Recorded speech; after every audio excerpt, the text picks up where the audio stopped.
오늘 본문의 말씀을 가지고 하나님과 씨름하라는 제목으로 말씀을 나눌 텐데, 요즘 한국의 사회적 큰 문제를 한 가지 꼽자면 무엇이 있겠습니까? 많이 있겠지만 사회적인 큰 문제 중에 하나가 청년 실업이라는 것입니다. 청년들이 일자리가 없고 일할 기회가 없고 또 그로 인해서 사회적인 여러 가지 문제들이 있다. 한국만 문제일까요? 미국은 어떻습니까? 미국도 동일하다고 봅니다. 미래의 삶의 안정을 위해서, 성공을 위해서 오늘을 전쟁과 같이 치열하게 싸워가고 있다. 그것이 우리의 청년들의 모습이라는 것입니다. 대학을 나오고 대학원을 졸업합니다. 요즘은요, 대학원을 나와야지 예전에 고등학교 나온 것처럼 그렇게 쳐주는 것입니다. 대학원을 나와야지 고등학교를 나온 것처럼 이해한다. 그것도 그런데 넉넉하지가 않아요. 경쟁이 너무 치열하다 보니까 다니던 직장을 갑자기 그만두고 내려놓고 해외 유학을 떠납니다. 미국으로 오고 유럽으로 가고 해외 유학을 막 떠나고 연수를 다녀옵니다. 그런데 이 해외 유학도요, 안전하지가 않아요. 그래서 해외 유학파도 길거리 지나가다 툭툭 어깨 만나면 어디 유학파 다 유학을 다 다녀왔어요. 적어도 연수는 다녀왔다는 거예요. 그래서 유학도 길게 하면 안 돼요. 빨리 짧게 효과적으로 딱 끝내고 돌아와야 돼요. 왜냐하면 유학파들이 유학하면서 가장 마음에 두려워하는 게 있어요. 무엇일 것 같습니까? 내가 빨리 돌아가지 않으면 그 세계에서 잊혀져 버리는 거예요. 한 2년 3년 지나면 잊혀져 버리는 거예요. 그런데 더 두려운 것은 복병이 나타난다는 것입니다. 복병이 있다는 거예요. 학업을 통해서, 학문을 통해서 경쟁해서 자기가 우위를 선점해 보려고 했는데 돌아와서 보니까 예전에 싸우던 그 학력 가지고 싸우는 게 아니라 요즘 다른 전쟁이 펼쳐져 있는 것입니다. 전쟁의 판도가 완전히 바뀌었어요. 무슨 전쟁이 일어나고 있습니까? 연줄 전쟁입니다. 연줄. 학연, 지연, 혈연, 이렇게 공부해왔는데, 시간을 투자했는데, 노력을 했는데 돌아와서 딱 자기가 설 자리를 찾아봤더니 다른 사람이 다 꿰차고 있는데 학연, 지연, 혈연. 허무하게도 어느 줄에 섰느냐가 이 인생의 승패의 관건이 되었다. 그것으로 인해서 결정이 나고 있다. 그러니까 우리 청년 세대가요, 마음이 어떠하겠습니까? 씨름해도 노력해도 결국에는 패배만 경험하게 된다. 절망과 낙심, 우울이 찾아오는 거예요. 우울하지 않겠어요? 그러니까 어떻게 됩니까? 잠을 못 자요. 불면증이 옵니다. 너 왜 밤을 잠을 안 자냐? 속을 모르셔서 그러시는 거예요. 잠이 안 와요. 청년들은 불안해요. 내 미래가 어떻게 될 것인가? 불안장애가 있습니다. 공황장애. 밖에 나가고 싶겠습니까? 다들 그래도 번듯한 직장 대기업 다니는데 나는 중소기업 다니니까 나가고 싶은 생각이 없는 거예요. 공황장애, 대인기피증. 그래서 청년들이요, 우울증 환자가 요즘 급증하고 있다는 것입니다. 그러나 정말 안타까운 것은 그렇게 우울해하니까 청년 자살률도 상승하고 있다는 거예요. 상대적인 박탈감 때문에, 비교의식 때문에 분노하는 거예요. 사회에 분노하는 것입니다. 분노를 조절할 수가 없어요. 그래서 폭발을 하죠. 그게 요즘에 또 사회 현상으로 보여준 묻지마 폭행, 그런 일들이 사회 전반적으로 드러납니다. 경제적으로는 또 어떻습니까? 2016년 조사에 의하면 청년 중에 64%가, 절반 이상이 비정규직이라는 것입니다. 여러분, 비정규직은요, 직장, 번듯한 직장이 없다라고 생각하시면 되고요, 아르바이트하고 있다. 대학 다 졸업했고 대학은 다 졸업했는데 아르바이트하고 있다. 그래서 청년들이요, 제대로 된 경제 생활을 못해서 경제적인 빈곤에 빠지고 있습니다. 보건사회연구원의 보고에 의하면 청년 단독 세대, 그러니까 13살에서 34살 되는 이 그룹을 청년 세대라고 치고, 이 사람들의 이 빈곤율을 따져보면요, 몇 퍼센트냐면 20%. 결국 5명 중에 한 사람은 가난하다는 거예요. 청년이 가난하다. 이런 이유 등으로 여러분, 이 80년대 90년대 한국을 주름 잡던 족이 있습니다. 무슨 족이죠? 이 강남을 주름 잡던? 예, 어떻게 잘 아시네요. 강남 출신이신가 봅니다. 예, 오렌지족이에요, 당신은. 오렌지족인데 요즘은요 다른 족이 등장을 합니다. 리터루족이라는 거예요. 리터루족. 무엇이겠습니까? 영어의 return, 되돌아가다, 더하기 칸가루. return 플러스 칸가루. 무슨 의미겠습니까? 다 성장해서 이제 엄마 품에서 이 주머니에서 꺼내서 세상과 보냈는데, 이 청년들이 꿈을 갖고 미래를 해서 개척해서 나가는 게 아니라 거기 나가봤더니 실망과 좌절만 있고 치열한 경제 속에서 도태되니까 경제생활도 못하고 마음도 위축되니까 에이 모르겠다, 엄마는 나 받아주겠지, 아빠는 받아주겠지, 전세금도 없는데 집으로 돌아가자. 그래서 나이 드신 엄마 품에 들어오는 이 족을 리터루족이라고 하는 것입니다. 청년의 그 큰 꿈을 다 포기한 채 엄마 품에 안겨있는 성인들. 이 사회적인 문제가 얼마나 큽니까? 우리 청년들이 갖고 있는 이 고충이 얼마나 큽니까? 그런데도 불구하고 현 시대는 무엇을 요구하고 있죠? 무한 경쟁을 하라, 무한 도전을 해라, 뒤처지지 마라. 이런 사회인 거 모르냐? 마음 그렇게 연약해가지고 어떻게 하겠어? 이 세계가 어떤 세대인데 고작 그렇게 해놓고 죽겠다고 하니? 우리 엄마 아빠 세대는 그런 거 다 극복했고 지금 이렇게 이루었는데 너희들 뭐니? 싸워라, 이겨라. 계속해서 이 경쟁의 사회에 이 씨름하는 이 구조로 계속해서 우리 자녀 세대를 밀어넣는다는 것입니다. 그러나 우리가 앞에 살펴봤듯이 우리 청년 세대가요, 앞선 세대, 우리 부모 세대, 또 지금 있는 이 세대 속에서 6.25 전쟁을 겪은 세대, 보릿고개를 겪은 세대만 아니라 이 세대가요, 이 세대는 전쟁이 끝나지가 않는 세대 속에 살아가고 있다. 두려움과 불안에 따라 살고 있다. 이 회오리에 갇혀 있다. 우리가 이렇게 볼 수가 있는 것입니다. 그래서 여러분, 우리 청년 세대를 적어도 34살 이상까지 그 세대를 여러분 위로하시기를 주 이름으로 부탁을 드립니다. 그들을 격려하시기 바랍니다. 하나님의 말씀으로 격려하고 잘한다, 너의 꿈 하나님 안에서 꾸고 그것을 이뤄가야 한다. 여러분 격려해주고 응원하고 박수 쳐주는 저와 여러분이 되길 원합니다. 그런데 이것이 청년들의 문제만일까요? 청년들만 그냥 오롯이 경험하는 것일까요? 아닙니다. 오늘도 이 본당에서 예배를 드리고 밖에 나가면 우린 치열한 이 싸움터에 나가게 됩니다. 내가 원하건 원치 않건 이 싸움터에서 싸워야 되는 것입니다. 던져지는 것입니다. 그리고 넘어지지 않고 버티면서 무엇인가를 얻어내려고, 이 세상 속에서 무엇인가를 얻어내려고 치열하게 세상과 전쟁을 할 것이라는 것입니다. 그렇지 않습니까?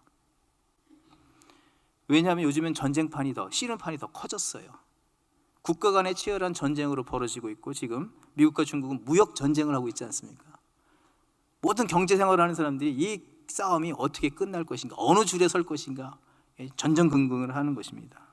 그러나 앞서서 우리 청년 세대가 씨름을 하면 할수록 패배하고 낙심하는 것처럼 우리가 세상을 향해서 씨름하고 도전하고 세상을 향해서만 붙잡고 나가게 되면 우리는 우리 앞에 큰 어려움이란 계곡을 분명히 만나게 될 것이라는 것입니다.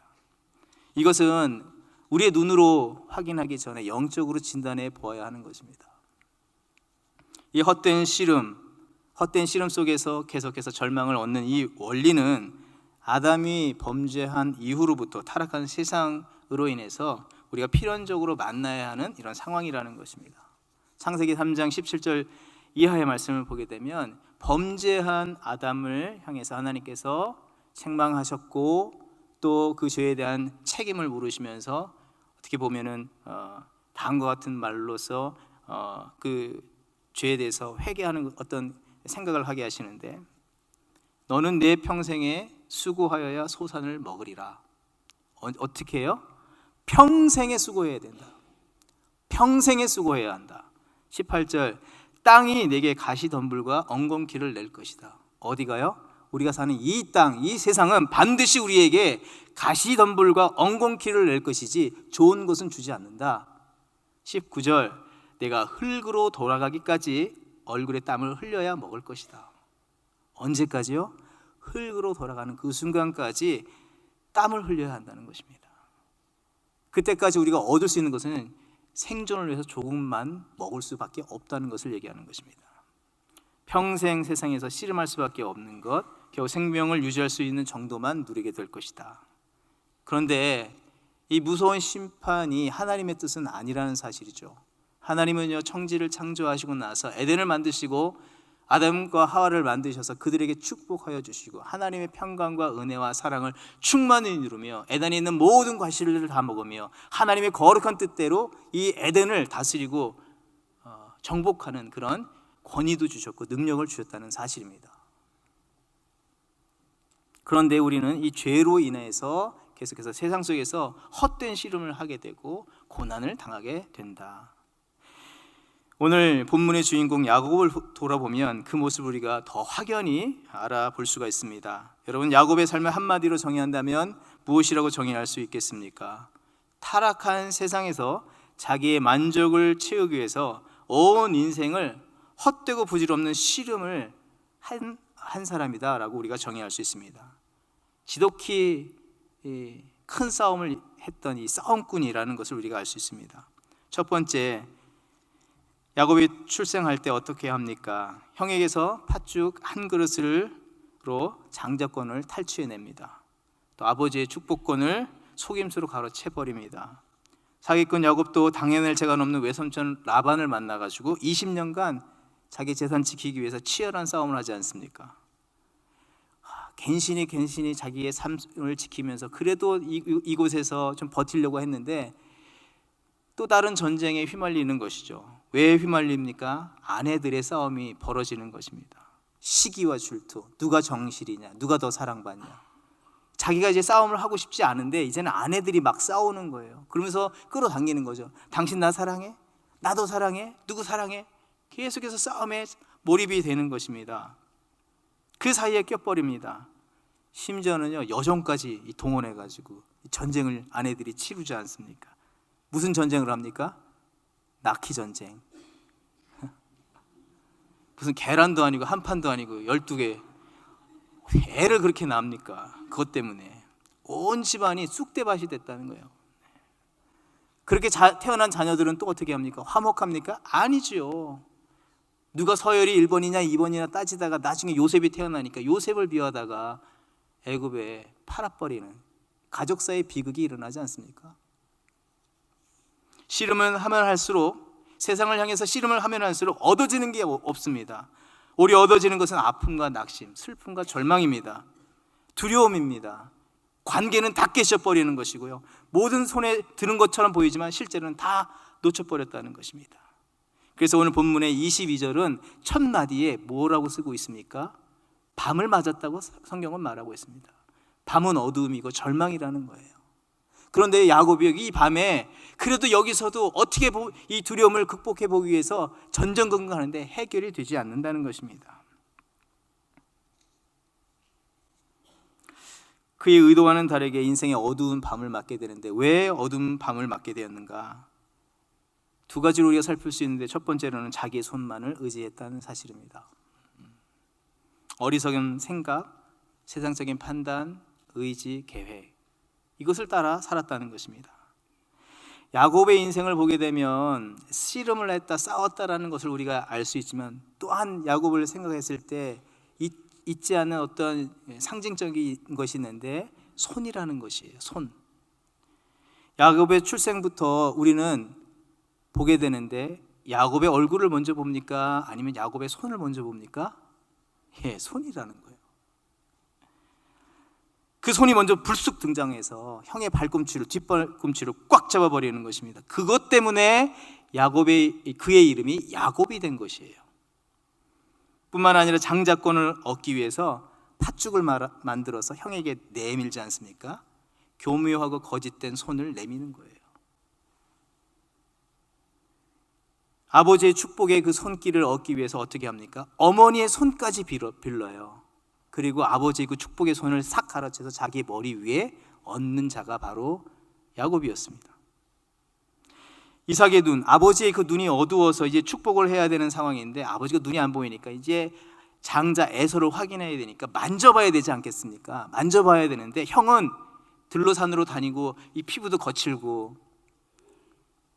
털도 많아서 에서인 걸 금방 알아요. 그런데 야곱은 성경이 말하기를 매끈한 자라. 그래서 이 매끈한 것을 감추고 이 털이 많도록 하기 위해서 어떻게 합니까? 그 손을 변장합니다. 위조합니다. 공문서 위조, 사문서 위조. 그리고 그 손을 술 내밀면서 아버지한테 축복을 얻어냅니다. 자기 손을 의지하고 있다는 거예요. 두 번째로는 세상과만 씨름을 했다는 거예요. 축복이 하나님께 있고 모든 것의 주권이 하나님이 있다는 것을 알면서도 세상 속에서 씨름해서 세상으로부터 얻어내려고 했다는 것입니다. 사랑하는 성도 여러분, 혹 우리 가운데 세상의 손을 뻗고 세상과만 씨름하고 있는 성도들은 계시지 않습니까? 내가 믿노라 하지만 실제는 내 손은 세상을 향하고 있고 내 의지를 가지고 행하고 있고 세상 속에서 씨름하고 있지는 않습니까? 그래서 그 결과로 내 삶 속에서 무너지고 절망하고 낙심하고 두려워하는, 우울해하는 그것들이 혹 내 삶과 내 가정에 여러분 여전히 있지는 않습니까? 여러분 이거 해결하고 싶은데 해결하고 싶은 마음은 있지만 사실 해결할 방법이 없지 않습니까? 그래서 또 낙심하고 있는 분은 계시지 않습니까? 이제 나이도 있고 내게 손에 힘이 없어. 나도 이제 이것을 할 수가 없어. 이것들을 어떻게 해? 내 자녀, 내 삶 이제 나는 못하겠어. 여러분 이렇게 좌절하는 분들이 계십니까? 뒤틀어지고 깨어진 인생일지라도 하나님은 이런 상황 속에서 새날을 주시기를 원하시는 줄 여러분 믿으시기 바랍니다. 하나님의 손은 권능의 손이요 능력의 손이요 치유의 손인 줄 여러분 믿으시기 바랍니다. 그 하나님의 그 도우심으로 인해서 우리가 치유받고 회복되어지고 능력을 힘입기 위해서는 우리 두 가지를 반드시 해야 되는데, 첫 번째로는 세상을 향해서 뻗었던 그 손을 꽉 쥐려고 했던 것을 여러분 손을 피시기 바랍니다. 그리고 그 손을 겸손히 거두시기 바랍니다. 내 계획, 내 판단, 내 생각, 내가 하고 싶은 것, 내 맘대로 하고 싶은 것, 적어도 이것은 안 되라고 하는 것들, 거기서 손을 떼시기 바랍니다. 손을 펴셔야 됩니다. 두 번째로는 모든 씨름을 중단하시기 바랍니다. 여러분 매일 씨름하고 있죠. 매일 싸우고 있잖아요. 그 씨름을 중단하시기 바랍니다. 그 씨름판에서 여러분 도망치시기 바랍니다. 요셉이 보디발 장군의 아내의 유혹 앞에 어떻게 했습니까? 이 치열한 싸움에서 내가 어떻게 이기지? 이 유혹을 어떻게 이기지? 천만의 말씀입니다. 도망쳐야 됩니다. 도망치는 길이 사는 길이고 승리의 길이라는 것입니다. 믿는 성도들 중에서도 실제로는 믿노라 하면서 세상 속에서 이런 모습을 가지고 있다면 여러분 그 자리를 우리는 과감하게 떠나고 그 손을 펼쳐야 되는 줄 믿습니다. 도리어 야곱과는 달리 내 손을 펴고 주를 더욱더 굳건히 붙잡는 주의 거룩한 성도가 되어야 되는 줄 믿습니다. 잠언 16장의 말씀, 사람이 마음으로 자기의 길을 계획할지라도 그의 걸음을 인도하시는 이는 누구라고요? 여호와시니라. 그의 걸음을 인도하시는 분은 여호와시다. 그를 인정하고 경외하고 사랑하고 신뢰하고 뒤쫓는 자가 되어질 때에 이 어두운 밤을 떠나서 새날을 맞게 되는 줄 믿습니다. 에베소서 6장 12절의 말씀, 우리의 씨름은 혈과 육을 상대하는 것이 아니라고 말하고 있습니다. 우리의 삶의 실제는 우리의 보여지는 그것 때문에 그것을 붙잡는 것으로 해결이 되는 게 아니라 영적인 부분이 있다는 것입니다. 이 문제가 왜 해결이 안 되지? 개입을 하고 쫓아다니면서 했지만 여러분 절망만, 좌절만, 낙심만, 오히려 상처만, 관계는 깨어지기만 하지 않았습니까? 이것은요 왜 그러냐면 영적인 바른 씨름을 하지 않기 때문에, 영적으로 그것을 바라보지 못하기 때문입니다. 어떻게 그래요? 눈에 보이는데 불이 나는데 그거 개입해서 그 자녀 그렇게 해야죠. 아니요, 그 이면에 영적인 씨름이 있다는 것입니다. 혈과 육으로 싸워서는 안 되는 것입니다. 하나님 오직 하나님과 씨름할 때 우리는 새 일들을 경험하고 새 날을 맞게 되는 줄 믿으시기 바랍니다. 우리가 세상에 손을 펼치고 하나님과 씨름을 할 때 주어지는 유익은 그럼 무엇이겠습니까? 첫 번째로는 하나님의 위로와 평강을 얻게 되는 줄 믿으시기 바랍니다. 시편 30편의 말씀, 주께서 나의 슬픔이 변하여 내게 춤이 되게 하시며 나의 베옷을 벗기고 기쁨으로 띠우셨나이다. 시편의 기자들은요, 모든 문제가 있을 때에 고통을 이야기합니다. 한탄합니다. 괴로움을 표현합니다. 하나님 앞에서. 그 하나님 앞에서 자기 고통을 다 토로하고 하나님께 나가서 하나님의 이름을 붙잡고 간구할 때에 오히려 그 시편의 마지막은 내가 하나님을 경외하고 하나님을 찬송하고 하나님 주신 그 은혜에 감사합니다라고 하는 감사의 찬양으로 바뀌는 것을 우리가 볼 수가 있습니다. 시편을 자세히 살펴보시기 바랍니다. 동일한 패턴이라는 것입니다. 처음에는 분노하고 절망할 수 있지만 하나님께 나아가고 하나님을 붙잡는 자에게는 하나님께서 위로와 평강을 베풀어 주시는 줄 믿으시기 바랍니다. 두 번째로는 우리에게 그 새날들을 주신다는 거예요. 성경에 오늘 증거하지 않습니까? 두려워서 어떻게 할 수 없어서 20년 동안 형을 만날 것에 대한 두려움, 어떻게 해결할 수 있는 길이 없어요. 이제 형이 400명이나 되는 이 군사를 이끌고 칼을 빼고 쫓아오고 있습니다. 그 밤이 두려워서 잠도 못 자고 치졸하게 아내와 재산들을 다 형 앞에 밀어놓고 이러면 용서해 주겠지, 이러면 해결되겠지, 이 문제에서 벗어나겠지, 이 두려움에서 벗어나겠지. 그런데 씨름을 바꿔서 하나님을 붙잡고 그 밤에 하나님을 붙잡고 씨름했더니 성경이 뭐라고 얘기합니까? 밤이 지나고 새벽이 왔다는 것입니다. 새날이 온다는 것입니다. 반드시 온다는 것입니다. 놀라운 일은요, 그렇게 하나님과만 씨름을 했는데 그 형을 만났을 때 쭈삣쭈삣 이제 저 형이 나에게 칼을 빼들어서 칠 거야 라고 쭈삣쭈삣 하는데 형이 막 달려오더니 갑자기 확 안고 울면서 눈물의 죄를 하는 거예요. 그걸 누가 할 수 있겠습니까? 내 힘으로 할 수 있습니까? 내 노력으로 할 수 있습니까? 내 능력으로 할 수 있습니까? 아닙니다. 하나님을 붙잡고 씨름할 때 하나님께서 형의 마음을 녹게 하시고 풀어주셨다는 것입니다. 하나님을 붙잡고 씨름할 때 우리는 하나님의 인도와 승리함을 누리게 되는 줄 여러분 믿으시기 바랍니다. 그 밤이 새도록 하나님과 씨름을 했어요. 하나님을 이길 길은 없죠. 그래서 넓적 다리에 부상을 당합니다. 그러서 부상을 당하니까 절개되고 제대로 서 있기도 힘든 것이죠. 중심을 잡기 위해서 또 걸을 때 옳게 걷기 위해서 지팡이를 의지할 수밖에 없는 것입니다. 야곱이 자기 인생에 그런 날이 오리라 생각을 했겠습니까? 모양 빠지는 날이 올 거라고 생각했겠습니까? 지금 두 다리로 뛰어다녀도 지금 성공할까 말까 하는데 이 상황 속에서 다리 부상을 입고 지팡이를 짚어야 된다. 그런데 그 지팡이를 짚는 것, 그것이 그 지팡이를 하나님으로부터 받았다는 것, 혹 그 지팡이가 하나님이 되신다면 인생은 달라지는 것입니다. 180도 달라지게 된다고 성경은 말하고 있는 것입니다. 히브리서 11장 21절의 말씀을 보게 되면 야곱은 죽을 때에 그 지팡이 머리를 의지하여 경배하였으며 라고 성경은 말하고 있습니다. 여기서 이 지팡이는 히랍도스라는 단어인데요, 뜻은 권위의 지휘봉, 왕의 홀을 의미합니다. 왕이 내미는 홀, 왕을 상징하는 것을 얘기합니다. 야복 강가에서 치열하게 싸우고 부상당했지만 자기가 지팡이를 짚게 되었는데 그 지팡이는 어떤 지팡이였다고요? 권위의 지휘봉, 하나님의 지팡이를 의지하게 되었다는 것을 말하고 있는 것입니다. 여러분, 지팡이의 특성을 한번 보시기 바랍니다. 내 눈에는 사실 보잘것없는 것 아니겠습니까? 연세가 드신 분들이 지팡이를 나중에 짚는 것을 좀 부끄러워하시고 좀 탐탁지 않게 하시는 것이 또 있기도 하죠. 근데 이 지팡이, 보잘것없는 지팡이가요 되게 놀랍습니다. 한번 생각해 보시기 바랍니다. 자기 무너진 중심을 잡아줘요. 별것 아닌데 잡아줘요.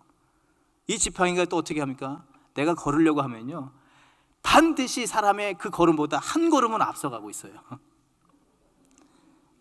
이해가 안 되시나요? 안 집어보셔서 모르시나요? 걸어야 되는데 지팡이를 뒤에다 놓고 이렇게 걷는 사람 없습니다. 그렇죠? 반드시 앞에다 놓는 거예요. 그런데 내가 걸을 수 있는 보폭만큼만 놓게 한다는 거예요. 나의 삶을 인도한다. 평탄한 길로 인도한다 말하는 것입니다. 그리고 그 지팡이 뒤를 그래도 올곧게 쫓아오라고 사인까지 주는데요, 지팡이를 짚는 순간 그 땅에 뭐가 남겨지죠? 자국이 남아요. 꾹꾹 도장을 찍으면서 야, 여기야, 여기를 밟아야 돼, 도장까지 찍어주는 거예요. 시편 23편의 말씀, 주의 지팡이와 막대기가 나를 안위하시나이다. 하나님의 지팡이, 하나님을 의지할 때에 하나님은 우리의 지팡이 되어주셔서 우리의 삶을 인도하신다. 그 하나님의 지팡이는 권위의 상징, 승리의 상징을 얘기한다. 그 지팡이를 뒤를 쫓게 된다면 승리의 왕의 뒤를 쫓기 때문에 여러분, 우리의 삶은 무엇을 얻게 될까요? 승리를 얻게 된다는 것입니다. 셋째로는 하나님 나라의 가치를 이식받게 됩니다. 하나님과 씨름하면요, 하나님 나라의 가치와 그런 의식들을 우리가, 그 거룩을 담게 된다. 이것이 어떤 면에서도 가장 중요한 부분이라는 것입니다. 여러분, 씨름 생각해 보시면 전통 씨름이나 올림픽의 레슬링이나 생각해 보시기 바랍니다. 꾀를 먹고 붙잡지 않습니까? 붙잡는데 막 코가 막 맞닿고 입냄새 다 맡고 땀을 흘리는데 막 서로 땀범벅이 되지 않습니까? 그 사람 땀인지 내 땀인지 막 뒤섞이고 하나가 되어진다. 뿐만 아니라 상대가 기량이 월등하다면 그 씨름을 할 때 자기는요, 자연적으로 그 사람이 고수면 내가 그 고수의 바늘에 올라가는 거예요. 그래서 스포츠 하는 사람이나 음악 하는 사람들이 하수랑은 안 하려고 해요. 자기 실력이 떨어지는 걸 알기 때문에. 하나님이 고수이시기 때문에 하나님과 붙잡고 씨름할 때 우리는 자연스럽게 하나님의 성품을 본받게 되는 줄 믿으시기 바랍니다. 하나님의 거룩, 하나님의 능력, 하나님의 마음을 우리가 이식받게 된다는 것입니다. 창세기 12장 1절의 말씀, 또 창세기 26장의 말씀, 아브라함과 이삭에게 약속하신 바가 있습니다. 너를 복되게 하고 번성하게 하고 큰 민족을 이루어 복의 근원이 되게 하겠다. 씨름하는데 그 순간, 하나님과 씨름하는 순간 야곱도 그 사명을 깨닫고 이후에 어떤 이름을 받습니까? 너는 더 이상 야곱이 아니다. 세상을 발목 잡는 자가 아니라 이스라엘, 하나님과 겨루는 사람, 하나님과 함께하는 사람이다 라는 이름을 부여받게 됐다는 것입니다. 궤도를 이탈한 열차가 다시 정상 궤도로 돌아온 듯한 모습을 보여주는 것입니다. 우리가 비록 연약할지라도 하나님과 씨름하면 정상 궤도에 올라가게 되는 줄 믿습니다. 그리고 승리의 길을 달려가게 된다는 것입니다. 한번 우리가 우리 스스로를 한번 이 시간 점검해 보기를 원하는데요, 오늘 우리는 어떻게 살고 있습니까? 믿음이 있노라 하면서 내 손 의지하고 있고 하나님 손 의지하지 않고 하나님 방법, 하나님 원하시는 그 행동들을 하는 것이 아니라 세상과 동일하게 하고 있지는 않습니까? 그것은요, 이런 결론을 도출할 수 있는데 그동안 우리는 세상과 씨름했다는 것입니다. 세상의 입김, 세상의 영향을 그대로 받았다는 것이에요. 내 말, 내 행동, 내가 생각하는 모든 것이 세상과 다르지 않다면 나는 그동안 무엇과 씨름했다고요? 세상과 씨름하고 있었다는 것입니다. 그러나 하나님이 원하시는 것은 내가 거룩하니 너희도 거룩하라는 것입니다. 세상을 닮는 것이 아니라 나를 닮아라. 나와 씨름하여서 그것을 너희들이 얻고 은혜를 누리고 승리를 얻는 믿음의 삶을 살라고 하시는 것이 우리 하나님의 뜻이라는 것입니다. 씨름의 모델을 우리가 한번 살펴보게 되면요, 많은 사람들이, 신앙의 인물들은 살펴볼 때 그들은 씨름꾼이었는데 믿음의 씨름꾼이었다는 것입니다. 그리고 그 씨름을 했을 때 하나님께서는 반드시 그들에게 은혜를 주셨다. 히브리서 11장의 말씀, 믿음이 없이는 하나님을 기쁘시게 하지 못하나니 하나님께 나아가는 자는 반드시 그가 계신 것과 또한 그가 자기를 찾는 자들에게 상 주시는 이심을 믿어야 할지니라. 하나님께 나가는 자는 반드시 그가 계신 것을 보게 될 것이고 상을 얻게 될 것이다. 오늘 본문의 주인공인 야곱이 나오는데요, 야곱은 25장부터 나옵니다. 그래서 쭉 나와서 장자권을 팥죽 한 그릇에 빼앗고 축복권도 빼앗고 해서 32장 이때까지 와서 어둠을 맞게 되는데, 이 야곱의 스토리가 쭉 나오는데 이상할이 많지. 25장 다음에 26장에 야곱이 나와야 되는데 야곱이 나오지 않습니다. 그리고 27장에 야곱이 다시 나옵니다.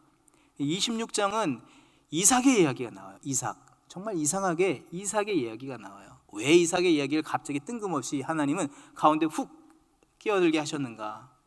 그 내용을 보게 되면 이삭에게도 어둠과 같은 이 가물을 만나게 됩니다. 그래서 애굽으로 피신하려고 해요. 왜냐하면 애굽에 여전히 부유함이 있고 먹을 것이 있기 때문에 세상을 붙잡기 위해서 달려가고 있었습니다. 그런데 그 순간에 하나님이 말씀하세요. 너 내려가면 안 된다. 그리고 이 자리에 있으면 내가 너를 축복할 것이다. 여러분, 온 가문을 이끌고 어린 에서와 야곱을 데리고 이제 살기 위해서 내려가는데 스탑! 거기에는 먹을 것 없어. 멈춰. 여러분, 멈출 사람이 있습니까? 근데 이삭이요, 상황은 아닌데 그 말씀 붙잡고 씨름합니다. 블레셋에 거했습니다. 그 땅 가운데 100배의 축복을 얻습니다. 그런데 또 어려움이 와요. 아브라함 때 팠던 우물들이 있는데 블레셋 사람들이 너무 잘 되니까 샘이 나서 그걸 막 다 메워버립니다. 자기에게 권리가 있어요. 아버지 아브라함 때 팠던 것이기 때문에 소유권이 자기에게 있어요. 자기에게는 지금 부여가 있고 축복을 받았기 때문에 세상의 모습으로 가서 싸울 수도 있었을 거예요. 이건 내 거야 라고 싸울 수 있는데 어떻게 하죠? 이삭은 포기합니다. 이빨 꽉 다물고 속이 속이겠습니까? 이삭의 이름이 웃음인데요, 웃는 게 아니죠. 근데요, 씨름합니다. 무엇 가지고요? 멈춰라, 내가 너를 축복할 것이다. 그 말씀 갖고 씨름합니다. 그랬더니 하나님께서 지경을 더 넓혀주셔서 복되게 하셨다. 아마도 야곱이 막 하나님과 씨름을 하면서 두려워하면서 있다가 문득 생각난 것이 아마 아버지 이삭의 그 씨름하는 모습이 아니었겠는가. 사랑하는 성도 여러분, 우리가 세상 가운데서 세상과 씨름하는 것 안 될 뿐만 아니라 우리 자녀 세대에 우리가 지금 무엇을 보여주고 있습니까? 자녀 앞에서요, 세상과 같은 모습 보여주고 있다면 우리 자녀 세대는요, 반드시 세상과 씨름하게 된다는 것입니다. 우리 자녀들 보세요. 하나님의 뜻을 가르쳐줘도요, 세상과 같이 싸우고 있고 세상의 모습을 닮아 있다면요, 그 모습이 누구의 모습입니까? 내 모습이에요. 그러나 내가 정말 하나님 앞에서 올곧게 싸우는 그 믿음의 씨름을 한다면 우리 자녀는 반드시 그것을 알 것이라는 거예요. 세상이 아무리 전쟁터가 되어도 그 안에서 하나님과 씨름하고 하나님의 평강을 우리 자녀 세대가 누리게 되어질 줄 믿습니다. 우리는 그런 싸움을 해야 한다. 여러분, 야곱이 나중에 어떻게 합니까? 야곱도 정말 올바른 싸움을 하게 됩니다. 후일에 이 요셉의 일로 막내 아들 베냐민을 놓아줘야 됩니다. 이거는 안 되는데, 근데 그걸 내어놓으라는 거예요. 그런데 그 하나님의 명령 앞에서 야곱이 어떻게 합니까? 하나님의 약속을 붙잡고 씨름하기 시작합니다. 창세기 43장 13절의 말씀, 내 아우도 데리고 떠나 다시 그 사람에게로 가라. 전능하신 하나님께서 그 사람 앞에서 너에게 은혜를 베푸사. 상황은 아니지만, 내 마음은 아니지만 내가 하나님과 싸운다, 씨름한다. 그래서 어떻게 되었습니까? 형제들이 화해하게 되었습니다. 세상과 씨름해서 형제들끼리 죽고 죽이는 그런 상황이 되었는데 그게 해결이 되는 거예요. 화목하게 되고 가정이 회복되어지고 애굽에서 하나님의 약속처럼 번성하게 되는 거예요. 이스라엘 민족이라고 얘기하잖아요. 한 사람이었는데 한 사람의 씨름이 하나님께서 계획하셨던 이스라엘이라는 민족을 이루었다는 것입니다. 우리가 씨름할 때 하나님의 영광이 나타나고 하나님의 일이 성취되어진다. 내가 세상의 헛된 일에 씨름하고 싸우는 것이 아니라 우리는 반드시 먼저 하나님을 붙잡고 하나님의 허리춤을 붙잡고 씨름해야 되는 줄 여러분 믿으시기 바랍니다. 그때 하나님의 은혜가 우리 가운데 임한다. 대표적인 인물이 누구입니까? 뭐니 해도 우리 예수님입니다. 세상과 씨름할 수 있는 분이시고 다 이길 수 있습니다.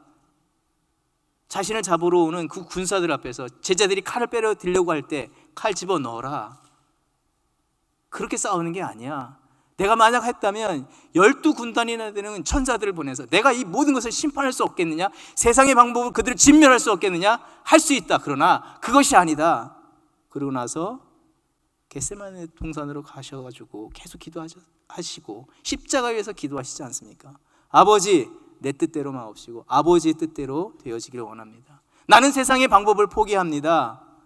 나는 세상과 씨름하지 않습니다. 아버지의 약속 붙잡고 씨름하겠습니다. 그래서 우리가 구원을 얻었습니다. 평강을 얻었습니다. 그렇기 때문에 우리는 예수님을 닮은 그런 씨름을 하는 주의 거룩한 용사들이 되어야 될 줄 믿습니다. 하나님께서 우리가 이런 씨름을 할 때에 하나님 우리를 기쁘게 맞아주시는 거예요. 어둠에 있어서 어떻게 할 바를 몰랐는데 불현듯 한 청년의 모습으로 하나님 나타나셨어요. 그리고 하나님이 허리춤을 붙잡고 시작을 하셨던 것 같아요. 야, 그거 붙잡아서는 안 돼. 너 알잖아. 일평생 달려왔는데 그거 붙잡아서 내게 남은 것이 무엇이니? 씨름을 걸어오시고 그 하나님이 씨름하시기를 원하시고 씨름의 결말을 그를 복되게 하셨다는 것입니다.